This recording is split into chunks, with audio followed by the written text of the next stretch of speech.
So guys welcome to new blog हैन ठ्याक्क रुमतिरबाट bag स्याग लिएर भन्दा भन्दै म आएको थिएँ होइन अनि बस पनि ठ्याक्कै त्यहाँनिर आइपुगेको भन्दै सबैजनालाई मेरो न्यू युट्युब च्यानलमा सबैजनालाई लाइक सब्सक्राइब कमेन्ट अनि सेयर पनि गरिदिनु होला होइन। म ठ्याक्क बसमा चढेँ, बसमा चढिसकेपछि ठ्याक्क म चढ्दाखेरि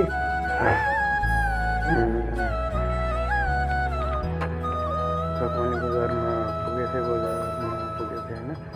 अनि त्यसपछि हामी लगातार अब भिडियो त हिजो आएको थिएन, अब